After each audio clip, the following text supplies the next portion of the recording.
BCI classes में आपका स्वागत है। आज हम लोग पढ़ेंगे कक्षा 12 का जो संबंध और फलन है। संबंध और फलन चैप्टर पढ़ने से पहले हमको सबसे पहले पढ़ना पड़ेगा कि संबंध। तो संबंध अगर आपको सबसे पहले पढ़ना पड़ेगा संबंध, और संबंध पढ़ने से पहले हमको एक चीज जानना पड़ेगा कि क्रॉस प्रोडक्ट, जिसे आप लोग कहते हैं वज्र गुणन।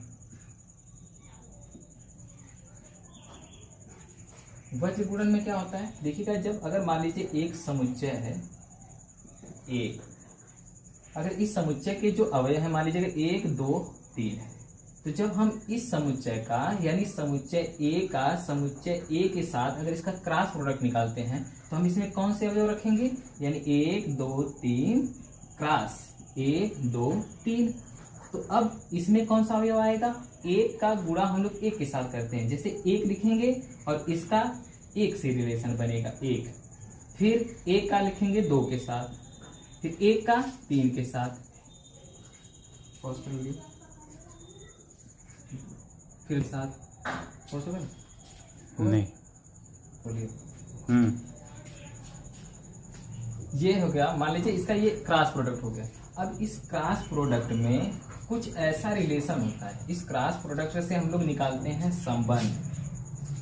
संबंध क्या होता है देखिएगा ध्यान से, संबंध होता है कि किसी भी फंक्शन के द्वारा, यानी कोई भी आपका एक संबंध ऐसा होगा जिसके कारण ये इसमें का जो पहला अवयव है वो दूसरे अवयव से संबंधित होगा। इसका यानी किसी न किसी संबंध के द्वारा ये जो क्रॉस प्रोडक्ट का पहला अवयव है वह दूसरे अवयव से संबंधित होगा। जैसे मान लीजिए कि अगर हमने एक संबंध बना दिया, जैसे यहाँ पे है अगर ए पहले वाले, इसके पहले अवयव को अगर हम ए से डिनोट कर रहे हैं, दूसरे वाले को अगर बी से, अगर हम इसमें दिखा दें ग्रेटर देन, यानी ए वाला बी से ग्रेटर देन होगा। तो आप बताइए इसके संबंध आर में कौन कौन सा आएगा, यानी जो ए वाला बी से बड़ा होगा। जैसे इसमें पहला अवयव दूसरे से बड़ा है नहीं है, तो ए वाला इसमें नहीं है। दूसरे वाले में पहला बड़ा है दूसरे से नहीं है, तीसरा वाला भी नहीं है। चौथे वाले में देखिएगा 2, यानी पहला अवयव दूसरे वाले से क्या है, बड़ा है ना, तो इस वाले अवयव को हम लोग लेस करते हैं, यानी इसका ये पहला अवयव मिलेगा आपको 2 1। 2 और 2 बड़ा है, इसमें नहीं बड़ा है, यानी एक को छोड़ देंगे। इसका देखिएगा ये वाला भी नहीं आएगा। 3 1 बनेगा ना, पहला बड़ा है ना दूसरे से, तो ये वाला भी ले लेंगे हम लोग 3 1। उसके बाद 3 और 2 पहला बड़ा है तो इसमें बन जाएगा 3 2। तो ये हमारा बनता है एक प्रकार का संबंध। अब हमको इसी तरीके से ये एक संबंध बना, और भी हम बहुत सारे संबंध इसमें बना सकते हैं। मान लीजिए दूसरा कौन सा ले सकते हैं, हम दूसरा संबंध बना सकते हैं कि ए वाला जो बड़ा होना चाहिए, ए छोटा होना चाहिए बी से। और कोई संबंध आप बना सकते हैं कि ए बराबर होना चाहिए बी के। इसी तरीके से आप इस वाले फंक्शन यानी जो ए क्रॉस ए है, इसमें से आप हजारों संबंध बना सकते हैं। अब इसी प्रकार जो आपका जो संबंध बनता है, इसी संबंध का हम लोगों को प्रकार जानना है कि यह प्रकार कितना होता है। अब देखिएगा, जो संबंध के जिस प्रकार के बारे में आप लोग बात कर रहे हैं कक्षा 12 में, वो आपका केवल 3 प्रकार का होता है। पहला स्वतुल्य, दूसरा सममित, और तीसरा संक्रमक। इन तीनों संबंधों को पढ़ने से पहले आप कुछ इसके जो उप प्रकार होते हैं उसको पढ़ लीजिए। जैसे आपका होता है एक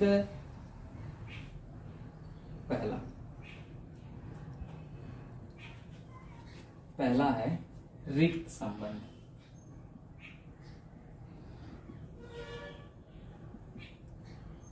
रिक्त संबंध कौन सा संबंध होता है, यानी एक जो संबंध आपका एक आर बन रहा है, मान लीजिए हम इसी वाले ए क्रॉस ए इसी की बात कर रहे हैं, यानी एक संबंध ऐसा जिसमें कोई भी अवयव न आए, यानी ए क्रॉस ए का कोई भी अवयव न आए। जैसे अगर हम लोग बात करें इसमें, अगर मान लीजिए हम बात कर रहे हैं इसमें कि ए, यहां से देखिएगा, अगर आर एक ऐसा संबंध है जिसमें मान लीजिए कि ए बराबर हो रहा है बी के, ए बराबर है बी के, लेकिन ए और बी ये दोनों गिनतियां 6 से बड़ी होनी चाहिए। अब आप बताओ, इस वाले फंक्शन में ए और बी तो बराबर बहुत से मिलेंगे। जैसे यहाँ पे ए और बी बराबर है 1 1 में, 2 2 में भी दोनों बराबर हैं, और 3 3 में भी बराबर है। लेकिन क्या ये वाले अंक 1 1 2 2 या 3 3 6 से बड़ा है? नहीं है ना। इसका मतलब कि आपका ये वाला जो आर बनेगा इसमें कोई अवयव आएगा, कोई अवयव नहीं आएगा। इस प्रकार के अवयव को हम लोग, इस प्रकार के जो संबंध बनेगा उसे हम लोग कहते हैं रिक्त संबंध। और रिक्त संबंध को याद रखिए हम लोग फाई से डिनोट करते हैं। यानी रिक्त संबंध एक ऐसा संबंध होता है जिसमें एक भी अवयव नहीं आते। दूसरा सार्वत्रिक संबंध, सार्वत्रिक संबंध। सार्वत्रिक संबंध कौन सा होता है? एक ऐसा संबंध जिसमें एक रास ए के सभी अवयव आ जाए। यानी इसमें कुल कितने अवयव हैं? देखिएगा 1 2 3 4 5 6 7 8 9 अवयव है ना। अगर ये 9 अवयव इस वाले संबंध में किसी तरीके से आ जाएं तो वो आपका कौन सा कहलाएगा? सार्वत्रिक संबंध। जैसे इसकी परिभाषा क्या होती है? एक ऐसा संबंध जिसमें एक रास ए के सभी अवयव आ जाएं, उसे हम लोग क्या बोलते हैं? सार्वत्रिक संबंध। तीसरा होता है परिमित, परिमित संबंध। परिमित संबंध कौन सा होता है? यानी एक संबंध ऐसा जिसमें इसके कुछ गिने हुए, यानी 1 या 2 जिसकी आप लोग गिनती कर सके। मान लीजिए इसका 5 संबंध इसमें आ जा रहा है, इसका 6 तो अवयव इसमें आ जा रहा है, तो आप इसको बोलेंगे परिमित। यानी एक ऐसा संबंध जिसके अवयव, यानी इसमें आपका बनेगा जैसे ये सब अवयव है ना, इन अवयवों की संख्या को अगर आप गिन लेंगे तो उसको हम लोग बोलेंगे परिमित। और इसी का उल्टा होगा अपरिमित संबंध।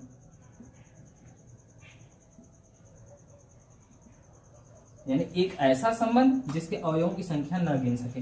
जैसे यहाँ पे आपको जो हम उदाहरण बताए हैं, इसमें अवयव, इसमें देखिए अवयव खुद केवल 3 ही है, इसलिए आप इसके एक रास ए के अवयवों को भी गिन लेंगे। जब एक रास ए के गिन लेंगे तो आप संबंध में भी गिन लेंगे, इसलिए आपको यहाँ पे नहीं समझ में आ रहा होगा। जैसे मान लीजिए अगर हम कोई दूसरा समुच्चय ले रहे हैं, मान लीजिए इसमें 1 2 3 4, अब ये आपका अनंत तक चला जा रहा है, इनफाइनाइट तक। तो अब आप बताइए इसका एक रास ए निकालेंगे, इसमें कितने अवयव आएंगे? इसमें भी इनफाइनाइट होंगे कि नहीं? अब इसमें से अगर आप कोई रिलेशन ले रहे हैं, अब अगर इसमें से कोई रिलेशन ले रहे हैं और उसमें भी इनफाइनाइट अवयव आ रहा है, इस वाले को आप बोलेंगे अपरिमित, यानी जिसके संबंधों की संख्या को हम न गिन सके। इन सभी को देखिएगा। अब इन सभी संबंधों को आप जानने के बाद अब आप जानिएगा कि स्वतुल्य संबंध क्या होता है, सममित संबंध क्या होता है और संक्रमक संबंध क्या होता है। देखिएगा, पहला स्वतुल्य संबंध।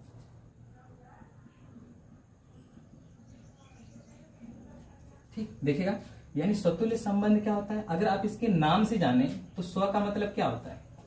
खुद का। स्व का मतलब क्या होता है? खुद। और तुल्य मतलब तुलना, यानी एक ऐसा संबंध जिसमें खुद की तुलना हो। जैसे मान लीजिए अगर एक संबंध आर है और इसको आप लोग दिखाते हैं ए रिलेशन ए से, यानी अगर किसी भी रिलेशन के द्वारा उसका जो पहला अवयव है वो पहले अवयव से ही जुड़ा हुआ हो, पहला अवयव उसके पहले अवयव से ही जुड़ा हुआ हो, तो वहां पे स्वतुल्य संबंध होता है। आप इसको देखिएगा किस तरीके से दिखाएंगे। अगर मान लीजिए ऐसे है, इसमें आपका रहता है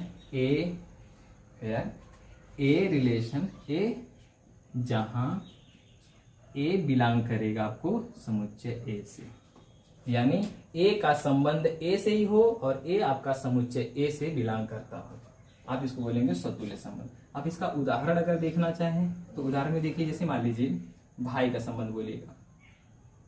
अगर हम लोग भाई का संबंध देखें तो आप ये बताइए, सबसे पहला चीज कि बताइए कोई भी लड़का क्या खुद का भाई होता है? अगर आप इसको नहीं जानते हैं तो आप इसको जानिए। अगर मान लीजिए राम है, राम एक व्यक्ति का नाम हो सकता है, तो अगर राम है तो राम क्या खुद के भाई होते हैं? अगर नहीं जानते तो इतना जान लीजिए कि राम भी खुद के भाई होते हैं, यानी जो भाई का संबंध होता है वो स्वतुल्य संबंध होता है। दूसरा चीज देखिएगा, अगर हम बात करें समांतर की, समांतर की, क्या कोई एक रेखा है ये अपने आप समांतर होती है? अगर ये जो रेखा है ये अपने आप के समांतर होती है कि नहीं? अगर आप नहीं जानते हैं तो आप ये बताइए समांतर रेखा की परिभाषा क्या होती है? कि जब दो रेखाओं के बीच की दूरी हमेशा बराबर हो, तो आप ये वाली रेखा लेंगे, दूसरी भी रेखा यहीं पे होगी, यानी इनके बीच की दूरी क्या होगी? 0। यहाँ पे भी इनके बीच की दूरी 0 होगी, यहाँ पर भी इनके बीच की दूरी क्या होगी? 0 होगी। यानी कोई भी रेखा जो है वो अपने आप क्या होती है? समांतर होती है कि नहीं? यानी ये वाला भी संबंध आपका क्या होता है? स्वतुल्य होता है। तीसरा बताइएगा, मान लीजिए हम लोग लंब की बात करते हैं, तो क्या अगर एक रेखा आप ले रहे हैं यल, ये यल है एक रेखा, ये अपने आप पे लंब होगी? लंब क्या होता है? जिनमें दो रेखाओं के बीच का कोण 90। यानी कोई रेखा अपने आप पे लंब होती है? नहीं होती है। यानी लंब का जो संबंध होता है वो स्वतुल्य संबंध नहीं होता है। तीसरा देखिए, चौथा देखिएगा, बराबर का संबंध बोलिएगा क्या होता है। आप बताइएगा बराबर का संबंध क्या होता है। क्या कोई एक आप संख्या लीजिए, मान लीजिए एक संख्या है 10, क्या ये संख्या दूसरी संख्या 10 के बराबर होगी। कोई भी संख्या अपने आप के बराबर होती है कि नहीं होती है, यानी बराबर का संबंध क्या हुआ, स्वतुल्य संबंध है। पांचवा लीजिएगा, पांचवा मानिएगा सर्वांग सम लीजिए, ठीक, सर्वांग सम लीजिए। बताइएगा एक त्रिभुज आप ये वाला ले रहे हैं और ये अपने आप के सर्वांग सम होगा कि नहीं। सर्वांग सम की परिभाषा क्या होती है कि एक त्रिभुज की भुजाएं दूसरे त्रिभुज के समानुपाती हो। बताइए कोई भी जब भुजा होगी, कोई भी त्रिभुज होगा वो अपने आप की भुजा के समानुपाती होगा कि नहीं होगा। तो ये भी आपका क्या होता है, सर्वांग सम होता है। इसी तरीके जो छठवां होगा वो समरूप की बात करें अगर, तो समरूप भी आपका होगा, ठीक। इतने सभी संबंध आपके होते हैं जो कि स्वतुल्य में होते हैं। अब इसके बाद भी जब हम लोग प्रश्न को लगाएंगे, यानी जब क्वेश्चन लगाएंगे, उसमें अलग अलग प्रकार के प्रश्नों में हम लोग देखेंगे कि वो स्वतुल्य संबंध है कि नहीं है। जैसे मान लीजिए अगर आपका आर आएगा तो उसमें एक का संबंध एक से होना चाहिए, दो का दो से होना चाहिए, तीन का तीन से होना चाहिए। इसी प्रकार अगर हम आपको क्वेश्चन में मिलेगा, प्रश्न में, तो हम लोग इसमें बोलेंगे ये स्वतुल्य संबंध है। अगर नहीं मिलेगा तो उसको बोल देंगे हम लोग स्वतुल्य संबंध नहीं है। इसी प्रकार जब आप देखिएगा दूसरा वाला क्या होता है आपका, सममित संबंध। सममित संबंध, तो सममित संबंध के बारे में हम लोग कल देखेंगे। और आज के लिए धन्यवाद।